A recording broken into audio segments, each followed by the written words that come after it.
So we were in the middle of proving some of the properties about the less than relation on the natural numbers.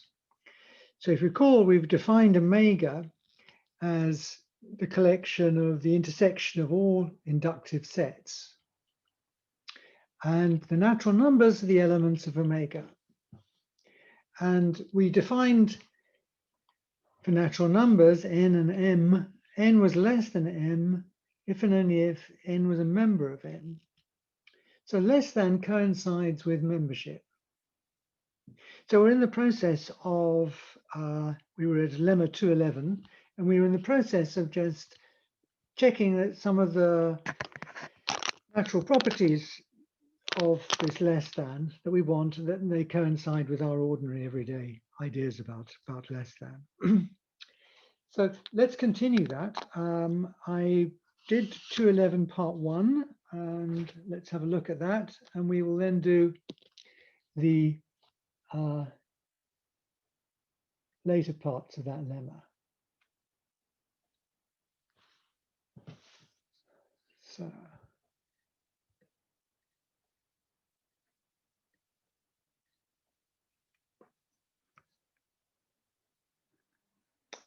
sorry, just moving this around.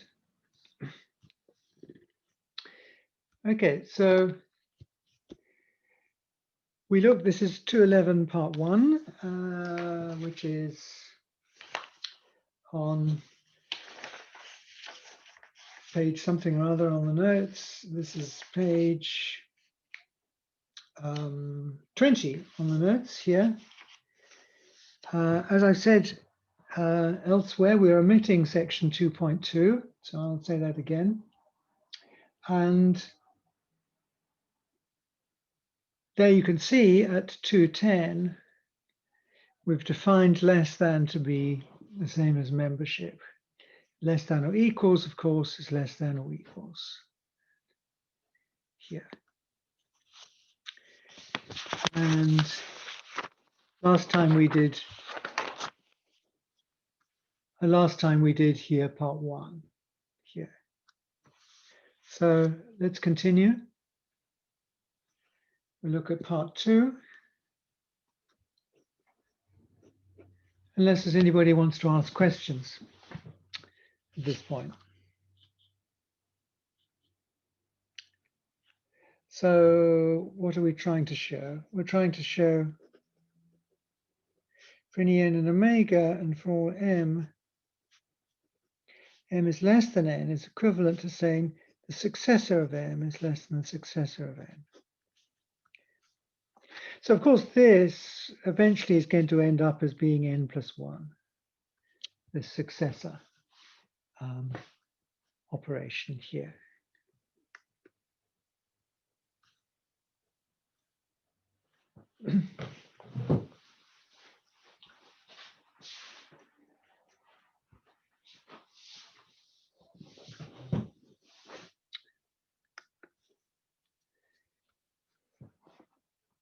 Okay, so I'm just going to run through the proof that's in the notes. So there won't be anything different than from what's in the notes here. Okay, so how do we set about this? Okay, we pick an n and omega, and we pick an m, and assume the right-hand side.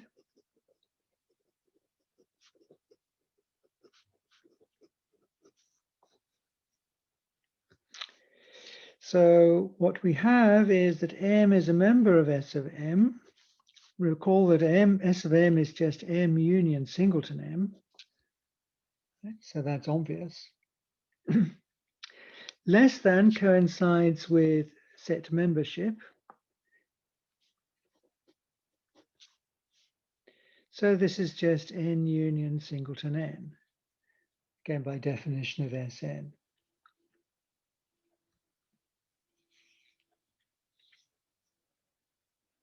So S of m is a member of S of n.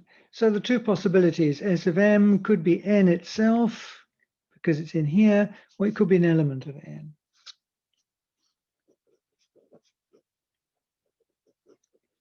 So that's the first case, is when Sm equals n. then we have M is a member of Sm, which is a member of N.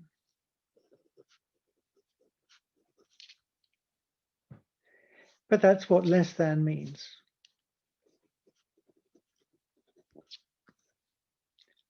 So in this case, we're done. The other option is that Sm is not a member of this, it's just a member of N.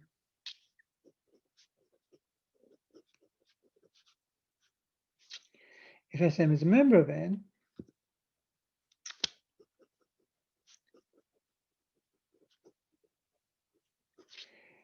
then assuming we know that N is transitive,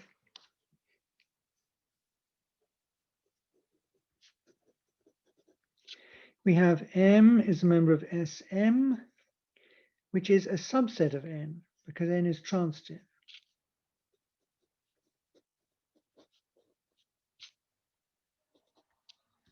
So again, M is a member of N, and M is less than N.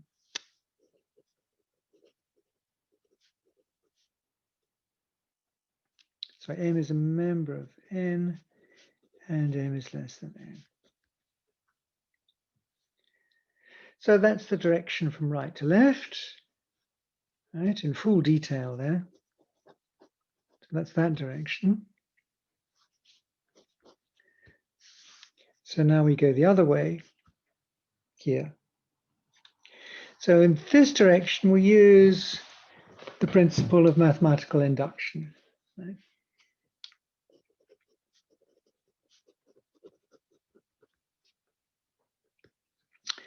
So here's a well-defined definite property of natural numbers. So let phi say, for any m, if m is less than k, then S of m is less than S of k.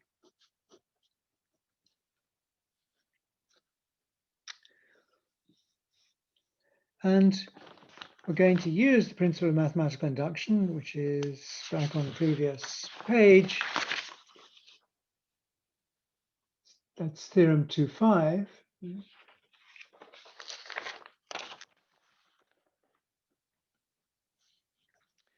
So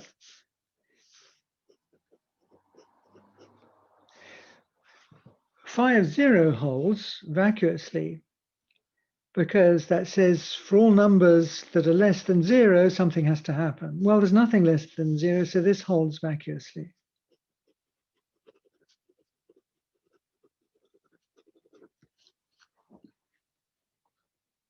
So suppose phi holds of k, and we show it holds of k plus 1.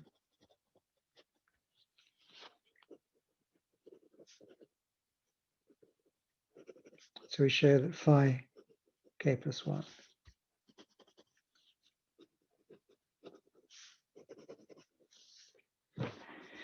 Then the principle of mathematical induction says that it'll hold for all k, but that is then just the right-hand side here, right?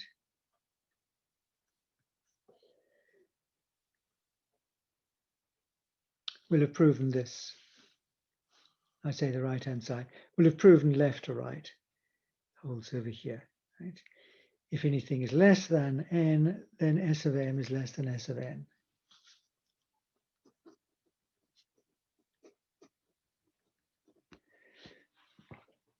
Okay, so this will suffice here. So again, not entirely trivial here, right? So let's pick something then here. So I'm saying phi of k plus 1. Officially, I should be saying still just S of k. Okay, so let's prove phi of S of k. So what does phi of S of k say? For all m, if m is less than S of k, right, then S of m is less than S of k.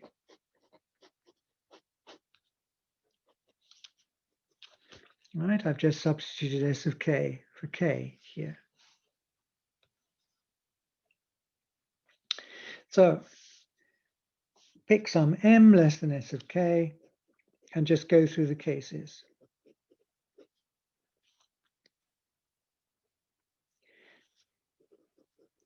So m again is a member of S of k. S of k is just this. So again, there are two possibilities.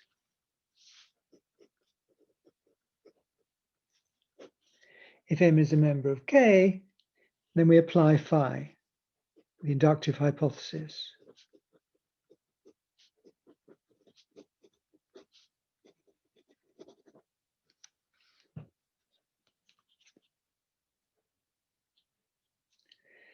So by phi of k, I've got that, right, S of m is less than S of k. Because m is a member of k, m is less than k, so S of m is less than S of k. So I've got that S of m is less than S of k. But this is a member of S of k, so that's the same as saying less than S of k, because this is a member of this here. Okay, that's what we want in this case. The other possibility is that m equals k. Right? Either it was a member of this or it was a member of this. If m equals k, then S of m is just the same thing as S of k, which of course is less than S of k here. So either way, we have phi S of k plus 1. Sorry, phi of S of k.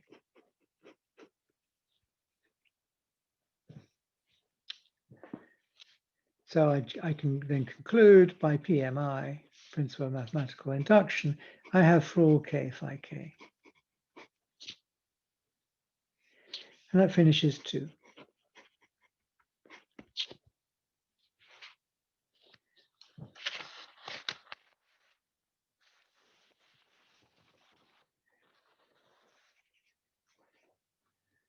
Okay. And we're now 3. Sorry, can you just go back to that last bit? I didn't catch the very last line. Oh, do I take it away too fast? Sorry, thank you. Or do you want me to say anything?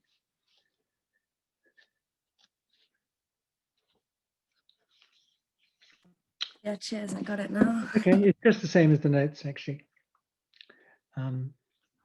Okay, good.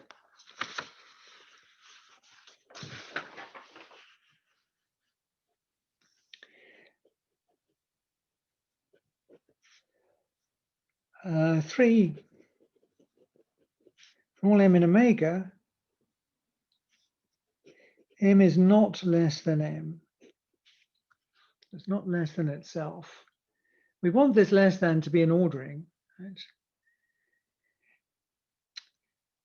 The next lemma will show that it's a strict total ordering. Well, we want it to be, if this is going to be less than, it had better be irreflexive.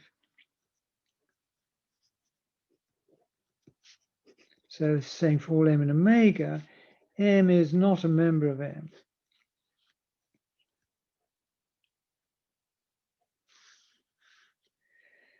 Okay.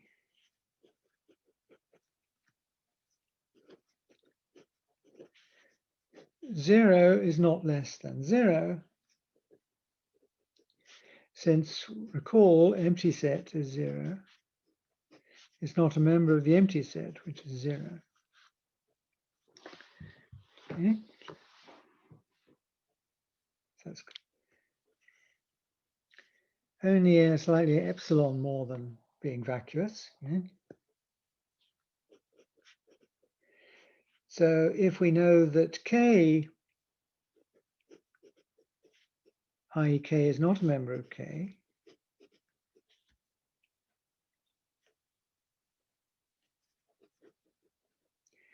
then part 2 implies S of k is not a member of S of k.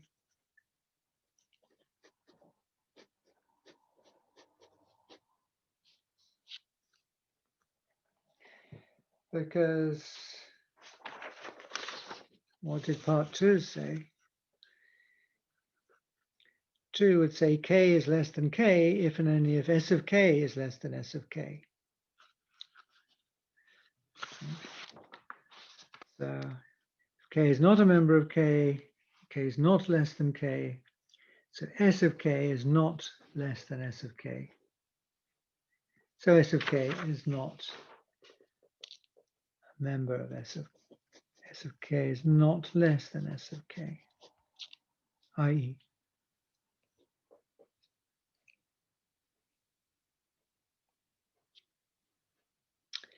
So what have we shown, right?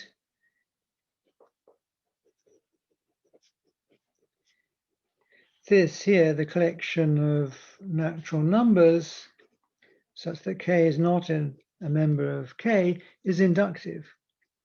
Zero's in there, and it's closed under successor. So this is the same as saying this. So x equals omega. And that's just what this says here. For any k, k is not less than k. So that finishes 3 and the lemma.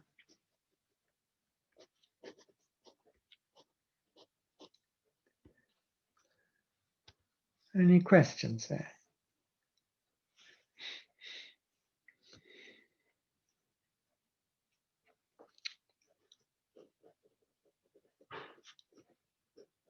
So the next lemma continues this investigation.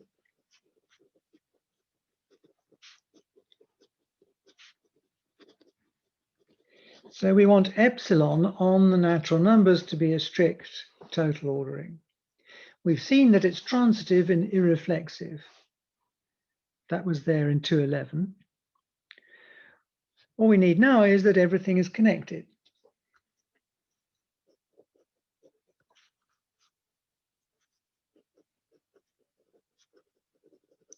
So all we have to prove is connectivity.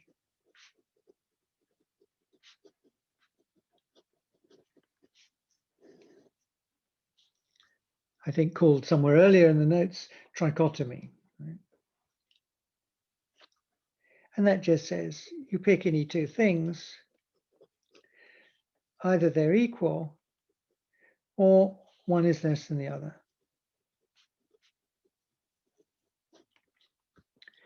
So if I prove this, then I know that the natural numbers are all laid out in one strict total linear order here.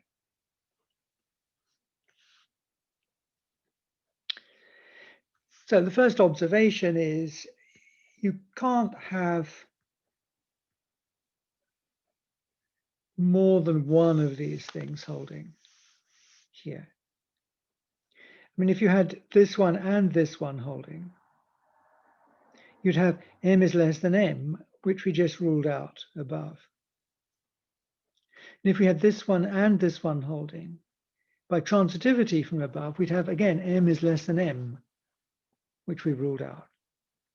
So at most one of these three alternatives holds.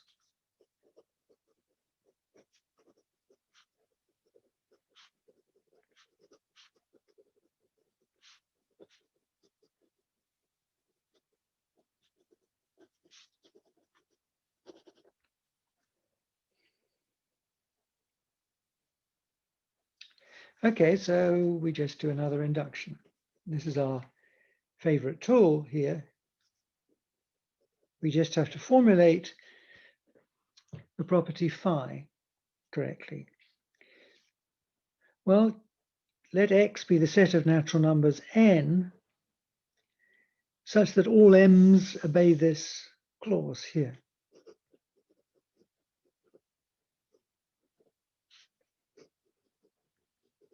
One of these three things holds.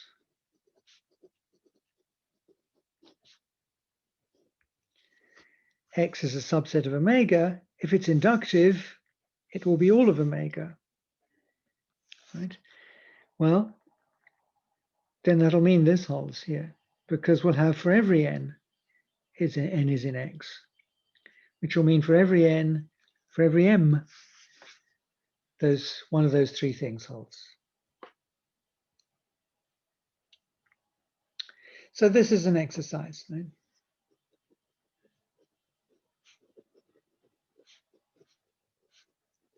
Show x is inductive.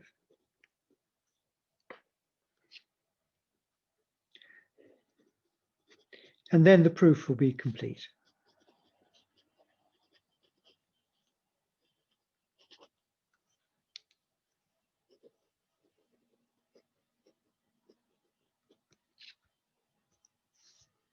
All right, so I'm going to leave that to you. So again, an exercise in showing that something is inductive. Okay, any queries? Anybody want to say anything there?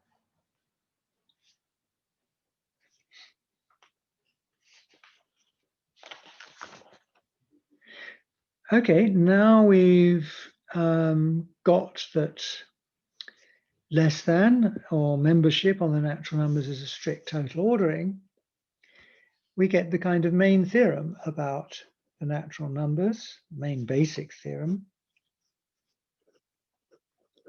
So this is called the well-ordering theorem.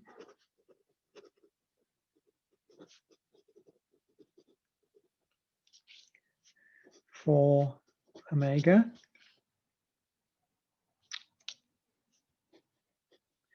So it says if I take a subset of omega, either it's empty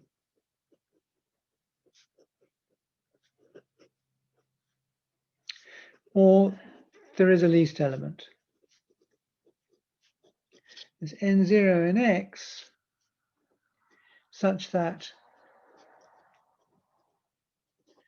for any m in x, either m is n0 or m is bigger than n0.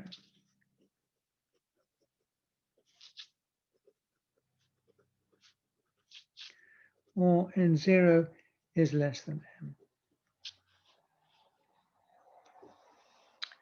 And again, in the statement of the theorem in the text, I've written epsilon there. But that's the same thing. So there's another way, the standard way of paraphrasing this, of course, is to say, I take a non-empty set of natural numbers, it's got a least element. So this is just the least number principle.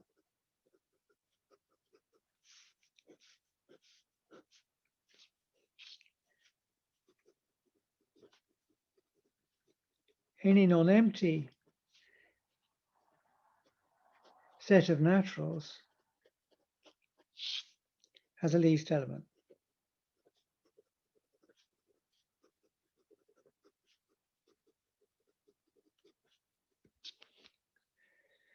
So of course, we're so habituated to thinking that this is just obvious, right? But actually it's a theorem. Right? We can actually prove it. So we do.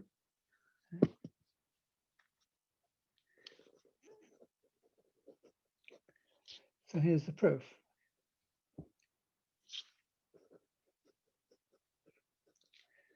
Suppose x is a subset of omega.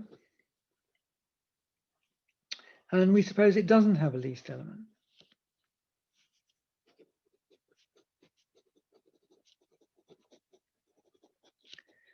And we're doing this, of course, to get a contradiction.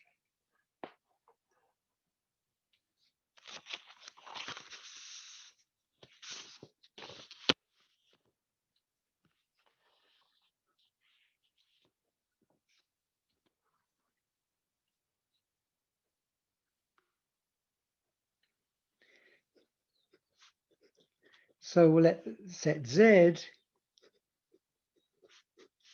be those natural numbers such that all the predecessors of those k's are not in Z, are not in X.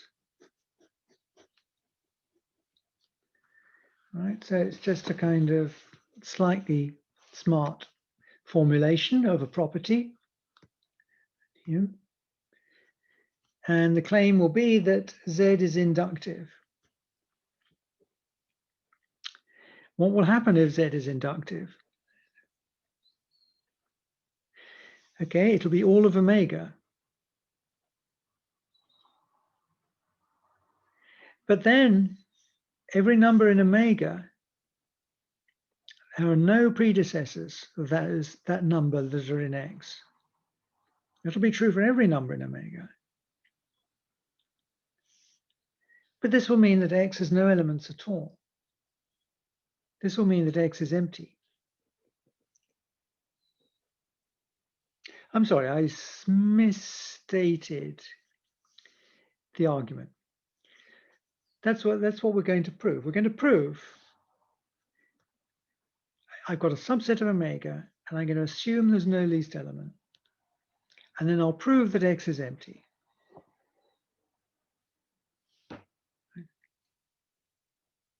Sorry, I misspoke. So if I show that Z is omega here, then I will have that X is empty.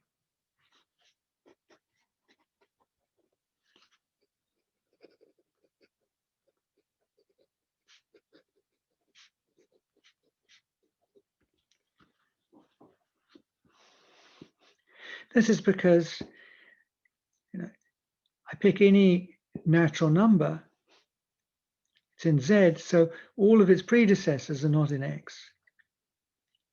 So in the end, X must be empty. X couldn't have an element K, because then S of K is in Z. But if S of K is in Z, then K is not in X. So X has no members.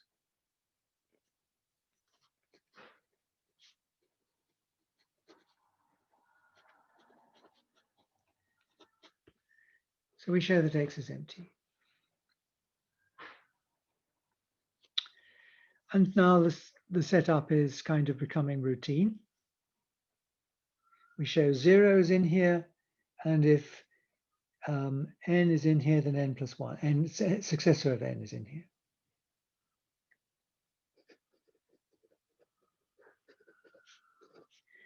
Okay, 0 is a member of Z, because 0 has no less than predecessors.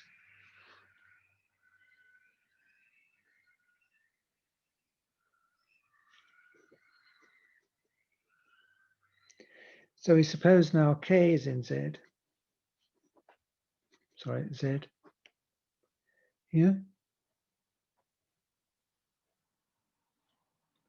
And we want S of K in Z. Okay, so we have to look at all the predecessors of S of K.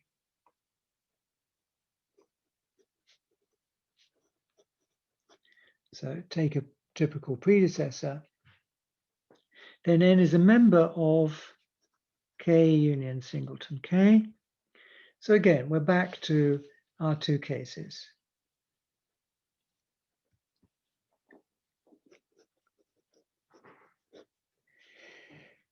If n here is a member of K,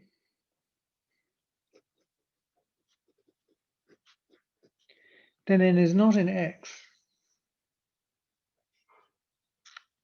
This is because n is less than K, because n is a member of K, and K is a member of Z. But if K is in Z, all the things less than K are not in X. So n is not in X.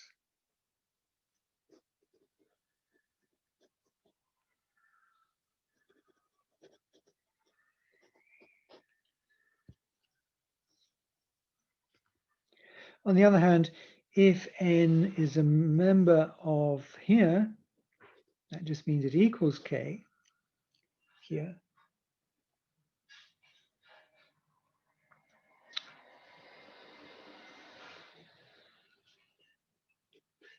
And now n is not in X, because if it was in X, it will be the least element of X.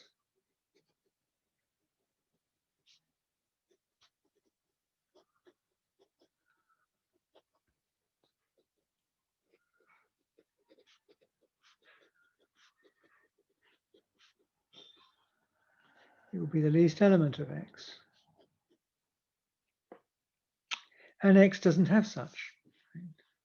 We're assuming that X has no least element.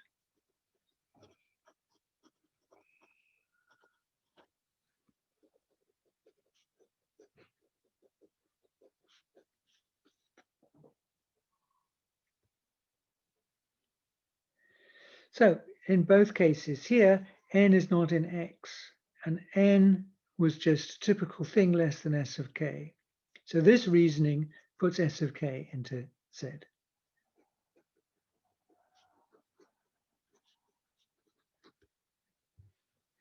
And that's what we wanted. We're done. Z is inductive, and so X is empty.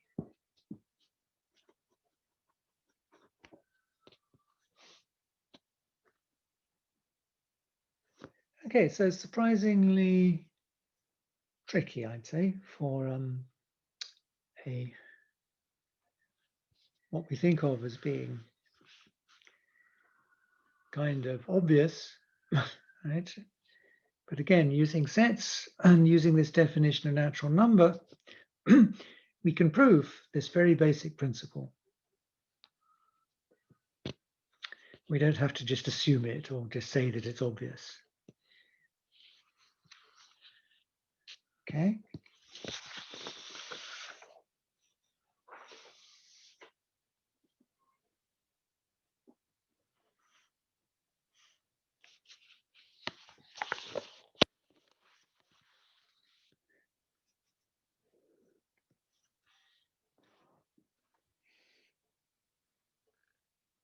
Okay, let's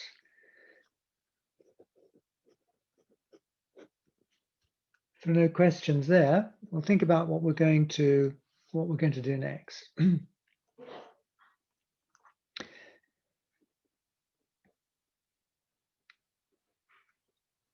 So what we've got then is a ordering on the natural numbers, which is just like our familiar ordering. It's strict total ordering, it's a well ordering, so we get the least number principle out of it. And we have this principle of mathematical induction that says if I've got a property that's true of 0, and if I know that the property is true of k, it's true of k plus 1, then I know that it's true for all k. So our next task is to sort of think about how we're going to define arithmetic, or indeed functions on these natural numbers. So of course we want to define a plus, and then we'll do a times and an exponentiation. And the format for doing this is that we define, in the so-called jargon is we define by recursion a function on natural numbers. And it looks familiar to sort of the induction scheme that we have. We define the function on 0, and then we show how to define the function on the successor of k, assuming we know what the function is on k. So we define by recursion then this function, and we have an argument, and it takes a proof, a non-trivial proof, to show that those two things actually define a unique function. You specify what happens at 0, and you specify what happens from when you go from k to the successor of k. And the recursion theorem will say, yes, that will define for you a bona fide function. And the proof that that works is then a proof by induction. So technically speaking, we use recursion to go through the integers to keep defining the function. And then we use induction to prove that the principle of mathematical induction, to prove that this process succeeds. So we prove the theorem in quite, in generality. It's a way of defining functions on the natural numbers. And then we'll particularize it to the ones that, first of all, we'll particularize it then to the ones we're interested in, plus and times and exponentiation. Right? So that'll occupy us, I think, for now, and certainly the next lecture as well. So let's just have a look at the recursion theorem. We won't prove it this time. We'll leave that for next time. So this is section 2.4.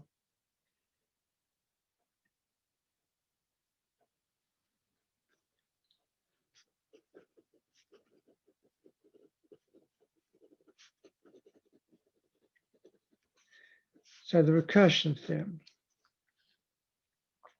And on omega. So this will be also a template for recursion theorems when we come to look at transfinite numbers. Now, I deliberately set it out here so that it matches what we're going to do later on. So here's the theorem.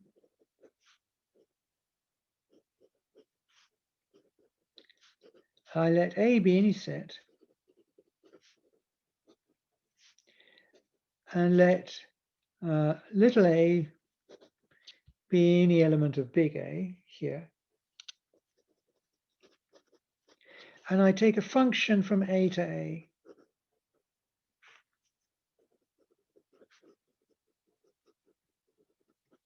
So that's my data, right? Then I'm going to define a function h.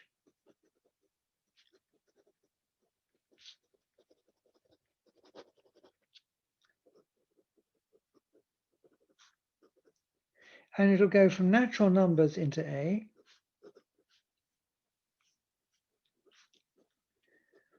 Often A itself will just be omega. But the theorem is more general than that. And the function will satisfy two clauses. H of 0 will start out at that chosen element there. And then for any n in omega, I'm going to have that h of s of n here is going to be f of h of n.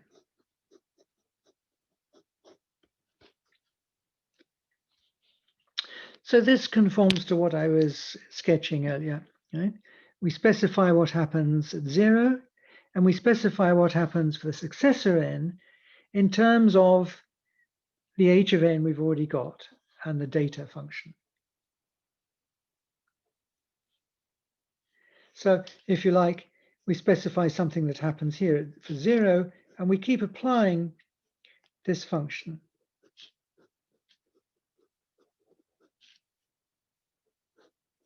Etc.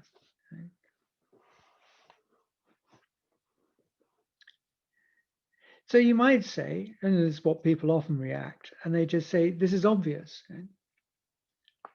You know, clearly this defines a function. You know, and clearly we've defined it uniquely. We specify what happens at 0, and well, 2 tells us how to hop along here, right? But again, I want to emphasize we're trying to prove our basic assumptions, right, using set theory. So I don't want to then just say, oh, this is clear, this is obvious, because we can prove it, right? And so we're going to. And as I said, the proof is, again, surprisingly tricky. Right?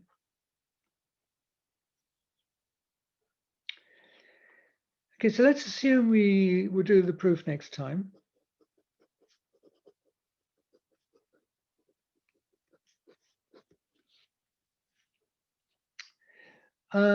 Let's assume we've proven it, and let's see how we're going to implement addition using this.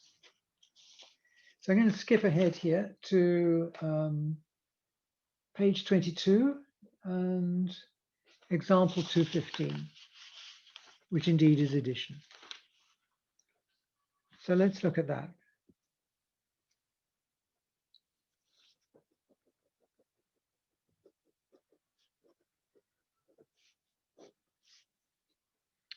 This is the add n function.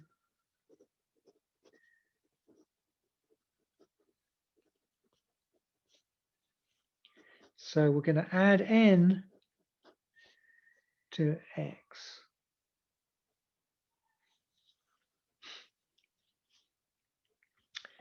And because I've got this here,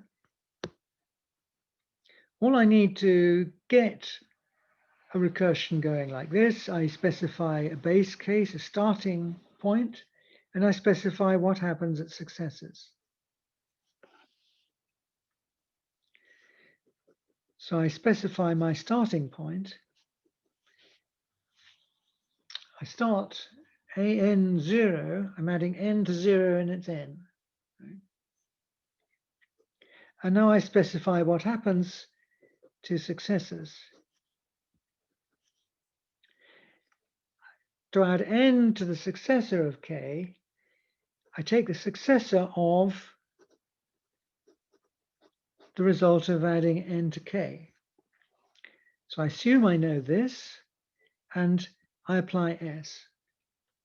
So in the scheme up here, s plays the role of f, the successor function here, and n is my little h here. This is my starting object, little a here, and the function I'm defining is going to go not from a to a, but it will itself go from omega to omega. So I define a function which goes from omega to omega. So this fits into this format up here.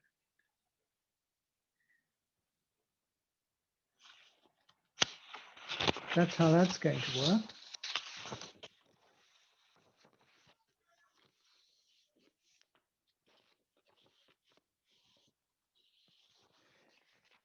And of course, once we've done the definition, once we've done this definition, we're going to make some rewriting here.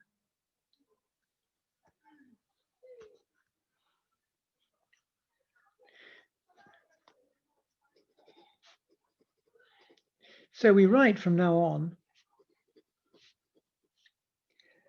n plus 1 for the successor of n. That was our intention all along. And now for this an function,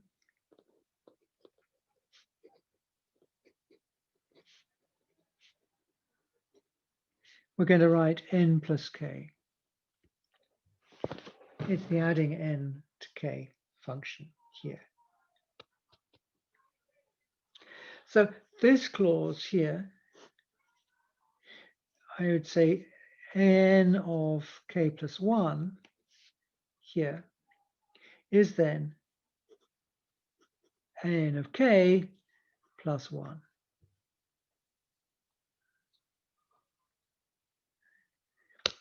And this an, of course, this is going to be n plus k plus 1 is n plus k plus 1.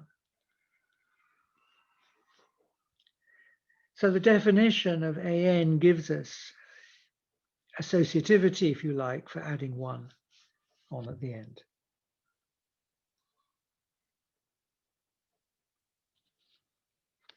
So this will be our definition of addition here. And once we've got addition, we can define multiplication.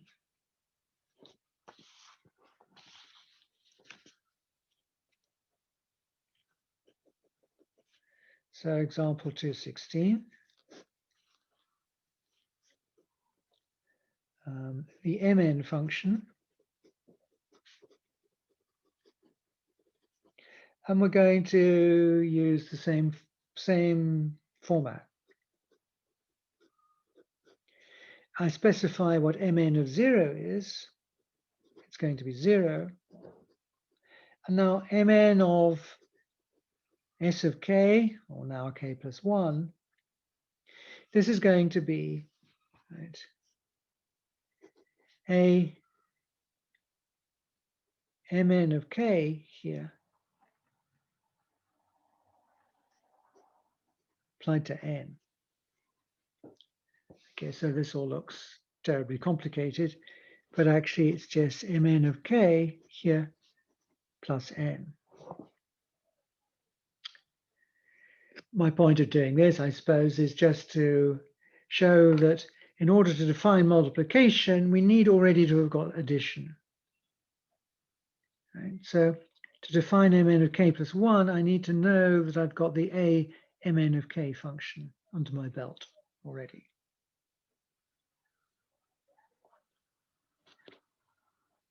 And again, we're going to write this as n times 0 equals 0 here. And here I'm going to write n times k plus 1 here. This is going to be n times k plus n.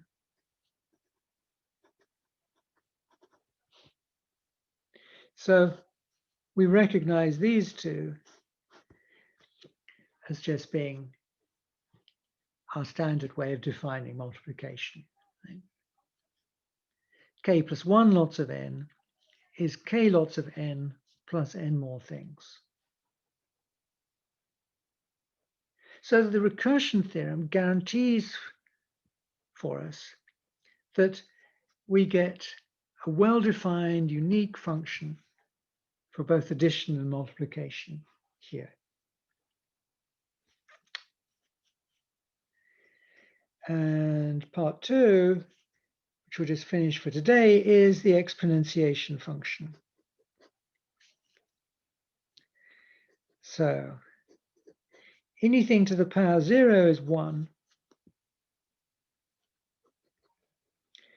Anything to the power k plus 1, well, this is going to be the multiplication function, the enk multiplication function here, applied to n. So again, just emphasizing I need multiplication to define exponentiation. So this I'd write as this times n here. And we're going to write this as n to the power k. K here times n. So here n to the power 0 equals 1, and n to the power k plus 1 here, this is n to the power k times n.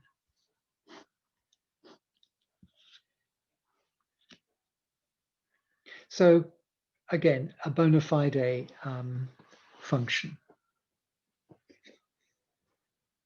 So these are the three basic things that we can get immediately out of the recursion theorem.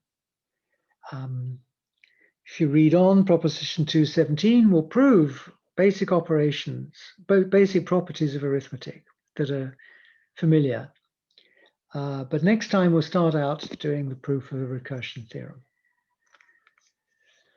So that's all for now. Please send through any questions if you have them.